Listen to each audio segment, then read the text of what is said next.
Quitter son travail sans chômage derrière pour créer son entreprise, est-ce que c'est une bonne idée? Eh bien non, et je t'explique tout ça dans cette vidéo. Allez, c'est parti!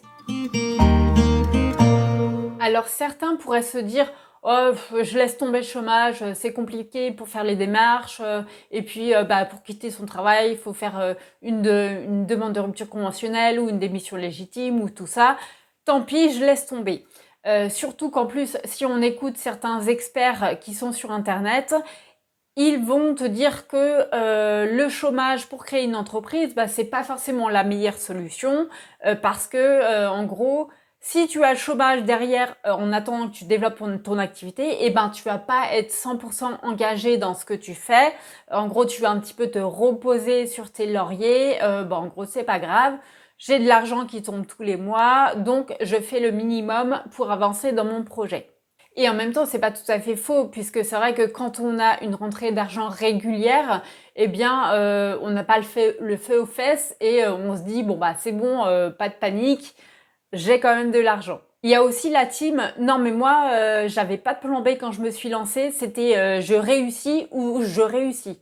Et effectivement, vu comme ça, c'est vrai, parce que quand on sait que si jamais ça ne marche pas notre projet, qu'il y a toujours une autre solution, on peut aussi avoir tendance à se dire il n'y a pas mort d'homme si j'y arrive pas.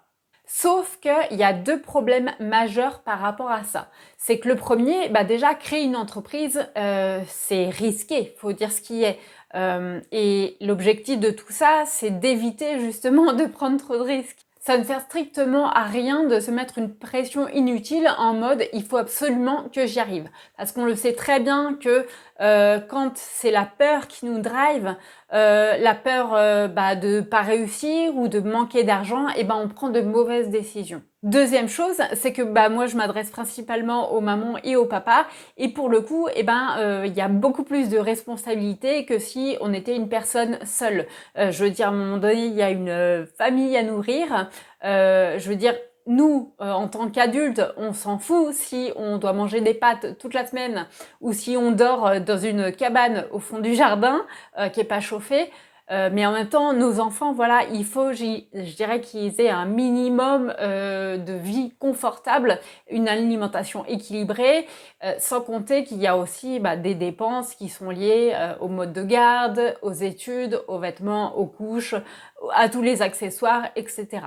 Donc ces dépenses supplémentaires plus ces responsabilités qu'on a en tant que parents font qu'on ne peut pas se permettre de se lancer dans l'entrepreneuriat sans avoir un filet de sécurité. Et il ne faut pas oublier non plus que la peur de manquer d'argent, ça engendre du stress et après ça fait boule de neige, c'est-à-dire que on se crée, je veux dire, des angoisses au quotidien, il y a des tensions au sein de la famille, il y a des insomnies, des problèmes, je veux dire, de santé, et puis après ça peut être jusqu'à la dépression, ça peut être une faible estime de soi. Et dans ce cas-là, la peur de manquer d'argent, c'est rationnel. Parce que j'entends beaucoup d'experts qui disent que la peur de manquer d'argent, c'est dans la tête, que en gros, il faut que tu règles ton rapport à l'argent, que l'argent, c'est une énergie, etc., etc. Effectivement, sauf qu'il y a peur de manquer d'argent dans la tête et peur de manquer d'argent réellement. Et ça, c'est deux choses différentes. C'est-à-dire que quand on a de l'argent et qu'en fait, c'est toujours une peur, une petite angoisse par rapport à ça, alors qu'il n'y a pas lieu d'être.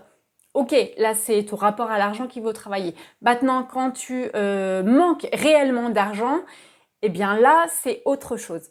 Donc c'est pour ça que moi je te conseille fortement de tout faire pour bénéficier du chômage quand tu lances ton activité. Donc pour ça, tu peux soit demander une rupture conventionnelle, soit bénéficier de la démission légitime. Alors attention, pour ça il y a des conditions aussi. Il faut notamment avoir travaillé 1300 jours, c'est à peu près l'équivalent de 5 ans d'activité. Et après, il faut aussi que le projet de reconversion professionnelle il soit reconnu comme étant réel et sérieux.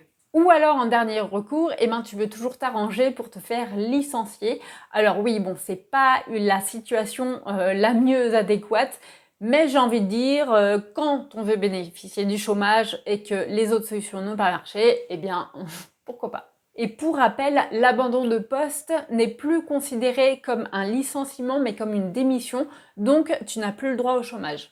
Maintenant, il y a une autre solution, moi, que je recommande particulièrement, c'est de passer à temps partiel. C'est-à-dire que là, dans son emploi actuel, peut-être que tu as la possibilité de réduire ton temps de travail, auquel cas c'est génial, enfin, tout dépend après bien sûr si tu t'y plais encore et que tu es OK de continuer à travailler pour cette entreprise.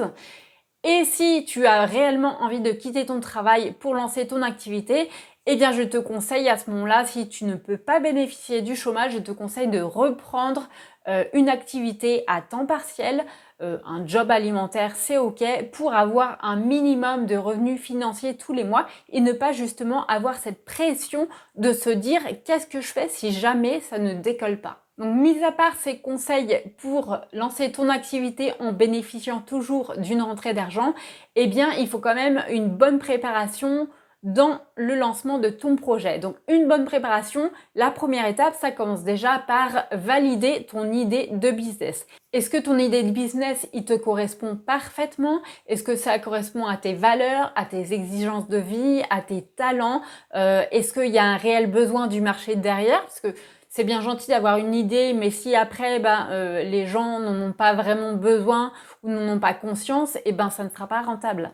Et après, bien sûr, il faut savoir bien planifier ses actions, donc mettre en place une stratégie efficace pour pouvoir réussir à vivre de son activité au plus vite. Hey, je te coupe 30 secondes. Si à l'heure actuelle tu es salarié et que tu aimerais lancer ton activité en ligne mais tu sais pas trop comment t'y prendre, voilà, t'as pas forcément d'idée, je t'invite à jouer à un jeu qui s'appelle Jumanji. Donc oui, tu connais forcément, t'as forcément vu le film si tu as au moins la trentaine ou plus. Et à l'occasion, donc tu pourras relever des défis qui te permettront de faire tes premiers pas dans l'entrepreneuriat en ligne. Donc télécharge ton jeu juste en dessous dans la description. Et moi j'en ai fini avec ce petit aparté et tu peux regarder ta vidéo tranquille.